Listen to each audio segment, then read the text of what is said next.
अस्सलाम वालेकुम dear students, उम्मीद है आप सब ठीक होंगे। मेरा नाम है वकार अहमद और मैं अपने चैनल मैथ की दुनिया से आपसे मुखातिब हूँ। इस चैनल में आपको 9th और 10th क्लास के मैथ्स के सारे चैप्टर्स मुकम्मल फॉर्म में मिलेंगे। तो अगर आप इस चैनल को ज्वाइन करोगे तो मुझे उम्मीद है कि ये आपको बहुत फ़ायदा देगा और आने वाले एग्ज़ाम में आपकी परफॉर्मेंस बेहतरीन होगी। तो चलिए स्टार्ट करते हैं। आज हम एक्सरसाइज 1.1 का क्वेश्चन नंबर 3 सॉल्व करेंगे और क्वेश्चन नंबर 3 में आज पार्ट 4 सॉल्व करेंगे। क्वेश्चन नंबर 3 है solve each of the following equations by quadratic formula.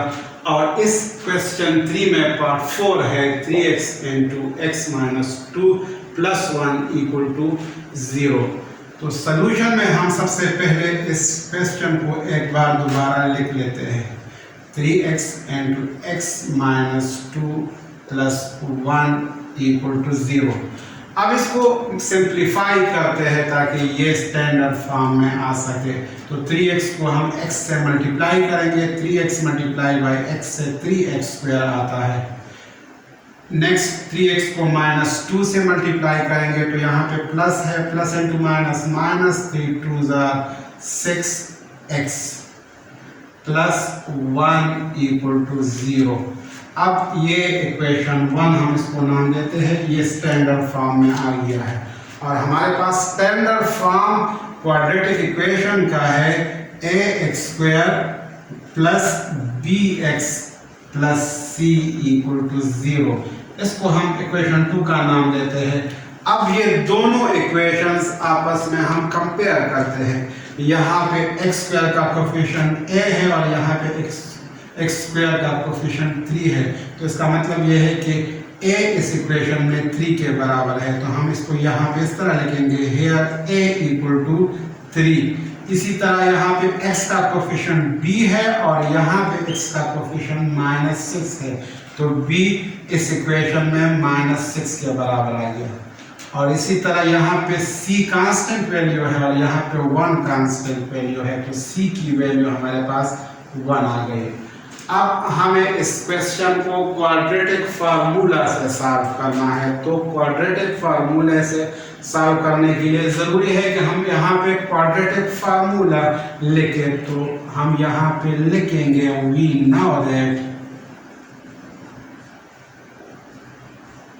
x equal to -b plus minus b square minus 4 into a into c divided by 2 multiply a। अब हमने क्या करना है, हमने सारे वैल्यूज को इस फार्मूले में पुट करने हैं ताकि हम x की वैल्यूज को फाइंड कर सके और इसको हम इक्वेशन 3 का नाम देते हैं। सपोज ये फार्मूला जो है ये इक्वेशन 3 है। तो हम यहाँ पे लिखेंगे putting values in equation 3, putting values in equation 3। फार्मूले को मैंने इक्वेशन 3 का नाम दिया है। तो यहाँ पे हमारे पास x आ जाएगा इस तरह से, x equal to -b, minus फार्मूले में है तो यहाँ पे माइनस लिखेंगे और b की वैल्यू -6 है तो यहाँ पे -6 लिखेंगे, plus minus under the root b square, b की वैल्यू है -6 तो इसका स्क्वायर हम यहाँ पे लिखेंगे, -4 इंटू a इंटू c, -4 लिखेंगे, a की वैल्यू हमारे पास है 3 और c की वैल्यू 1 है, c की वैल्यू 1 है तो c की वैल्यू हमने 1 पुट की यहाँ पे, divided by 2 multiply by 3। a की वैल्यू 3 है तो a की जगह हमने 3 की वैल्यू लगाई। अब इसको मजीद सिंप्लीफाई करते हैं तो ये हमारे पास इस तरह आ जाएगा, x equal to minus into minus plus 6 plus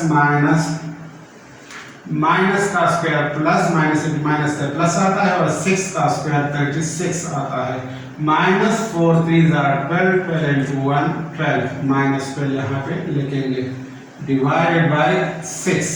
अब नेक्स्ट स्टेप में हम इसको इस तरह लिखेंगे, x equal to 6 plus minus 36 -12 से 24 आता है डिवाइडेड बाय 6। इसको हम इस तरह भी लिख सकते हैं, x equal to 6 plus minus 24 की जगह हम लिख सकते हैं 4 इंटू 6 डिवाइडेड बाय 6। अब यहाँ पे इसको हम मजीद सिंप्लीफाई करते हैं, तो इसको हम इस तरह लिखेंगे x equal to 6 plus minus 4 को अलग हम रूट में लिखते हैं और 6 को अलग स्क्वायर रूट में लिखते हैं डिवाइडेड बाय 6। अब ये नेक्स्ट स्टेप में इस तरह आ जाएगा, x equal to 6 plus minus 4 का स्क्वायर रूट 2 है और अंडर रूट 6 का स्क्वायर रूट 6 इसी तरह ही लिखेंगे divided by 6।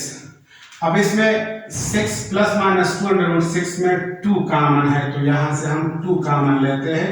6 plus minus 2 under root 6 में 2 कॉमन लिखते हैं हम, तो यहाँ पे बाकी रह जाएगा 3 2 3 6 प्लस माइनस ये 2 हम कॉमन ले चुके हैं, तो यहाँ पे सिर्फ अंडर रूट 6 रह जाएगा डिवाइडेड बाय 6।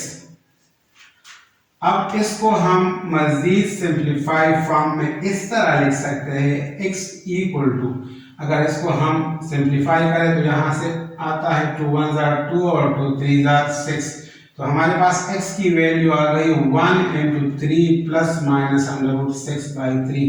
तो 1 लिखने की जरूरत नहीं है, तो हम इसको इस तरह लिखेंगे 3 plus minus under root 6 divided by 3। अब इसको हम इस तरह भी लिख सकते हैं, x equal to 3 by 3 plus minus under root 6 by 3। 3 1 3, इसको हम नेक्स्ट स्टेप में इस तरह लिखेंगे 1 plus minus under root 6 divided by 3। तो x की दो वैल्यूज हमारे पास आ गई, एक x equal to 1 plus under root 6 divided by 3 और दूसरी x equal to 1 minus under root 6 divided by 3।